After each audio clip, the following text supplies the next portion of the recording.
تو خوب سمجھ لو، قرآن کریم نے ایک لفظ فرمایا ہے، وَمَا الْحَيَاةُ الدُّنْيَا إِلَّا مَتَاعُ الْغُرُورِ۔ دنیا کا جتنا ساز و سامان ہے، چاہے وہ جائیداد منقولہ ہو غیر منقولہ ہو، یہ سب دھوکے کا سامان۔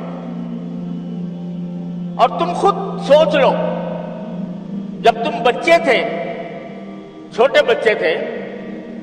تو تمہاری ساری کائنات کھلونوں میں منحصر۔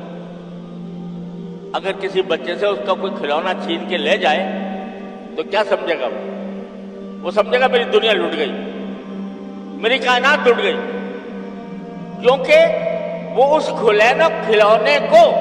اپنی زندگی کا لازمی حصہ سمجھتا ہے۔ وہ سمجھتا ہے کہ بغیر کھلونے کے میں جی نہیں سکتا، لہذا اگر کوئی چھین کر لے جائے تو اس کو ایسا غم ہوتا ہے کہ بڑوں کو شاید جائیداد کھونے کا بھی اتنا غم نہ ہوتا، روئے گا، چلائے گا کہ فلاں لے گئے۔ جب تم بڑے ہو جاتے ہو اور اپنے بچپن کے قصے یاد کرتے ہو تو کیا ہوتا ہے؟ ہنسی آتی ہے کہ نہیں؟ کہ بھئی کس چیز پر ہم جھگڑتے تھے، چھوٹے چھوٹے کھلونوں کے اوپر جھگڑ رہے تھے، اب کوئی ہار گیا اور کوئی جیت گیا، اور جیتنے والا خوش ہو رہا ہے، مگن ہے، اور ہارنے والا جو ہے وہ رو رہا ہے کہ ہائے میں ہار گیا۔ تو اب بڑے ہو کر میرے والد ماجد رحمۃ اللہ علیہ خود اپنا قصہ سنایا کرتے تھے کہ پہلے زمانے میں ایک کھیل ہوتا تھا کہ جو سرکنڈے ہوتے ہیں، سرکنڈے وہ اس طرح کسی زینے پر ایک بچہ اپنا ڈالتا تھا، ایک دوسرا اپنا ڈالتا تھا، جس کا پہلے پہنچ گیا وہ جیت جاتا تھا، اور جیتنے کے نتیجے میں وہ دوسرے کا سرکنڈا قبضے میں کر لیتا تھا۔ تو حضرت والد صاحب فرماتے ہیں، میں ایک مرتبہ بچپن میں میرے چچا زاد بھائی تھے، وہ مجھ سے بڑے تھے، ان کے ساتھ وہ سرکنڈوں کا کھیل کھیل رہا تھا۔ تو فرمایا کرتے تھے کہ میں کھیل میں تو ہمیشہ پچھڑتی رہا، تو اس واسطے جب میں نے وہ کھیل شروع کیا تو میرے جو بھائی تھے وہ میرے سارے سرکنڈے جیت لیے انہوں نے، میں ہارتا چلا گیا اور وہ میرے سرکنڈے قبضے میں کر۔ فرماتے ہیں مجھے آج تک یاد ہے وہ غم اور صدمہ اس کا کہ میری کائنات لٹ گئی۔ یہ ہر شخص کے ساتھ پیش آتا ہے، کوئی دنیا میں ایسا نہیں ہے جس کے ساتھ یہ واقعہ پیش نہ آتا ہو، لیکن بڑے ہونے کے بعد جب اس واقعے کو یاد کرتے ہو تو ہنسی آتی ہے کہ نہیں کہ ہم کیسے بیوقوف تھے، کس چیز کو اپنی مال و متاع قرار دے رہے تھے، کس چیز کو اپنی کائنات سمجھے ہوئے تھے، کتنے بیوقوف تھے۔ اب آج بیوقوفی پہ ہنستے ہو۔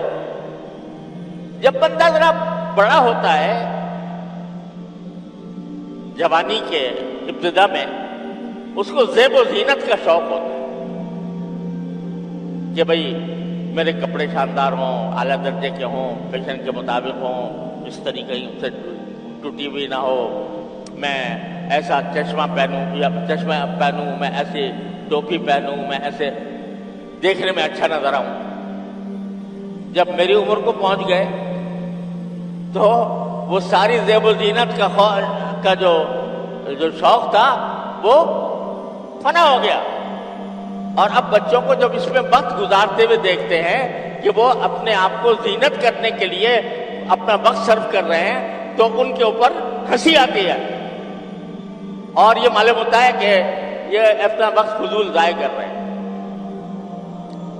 قرآن کریم نے کہا انما الحیات الدنیا لعب و لہو و زینت۔ اب اس کے بعد جب آپ بڑے ہو گئے تو اب آپ کی جو ساری دوڑ دھوپ ہے وہ دنیا کی جائیدادوں کی طرف ہے، میری زمینیں اتنی ہو جائے، میرا گھر اتنا ہو جائے، وغیرہ وغیرہ۔ تو وہ جب وہاں پہنچیں گے، اللہ تعالی ہم کو عافیت کے ساتھ جنت پہ پہنچا دے، وہاں جا کر جب پہنچیں گے اور دیکھیں گے کہ ہم زمین جائیداد پر لڑا کرتے تھے،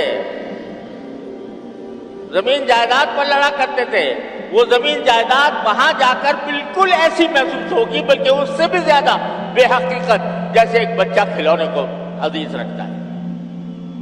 تو چونکہ رسول کریم صلی اللہ علیہ وسلم وہ منظر اپنی آنکھوں سے دیکھ رہے ہیں کہ ایک وقت ایسا آنے والا ہے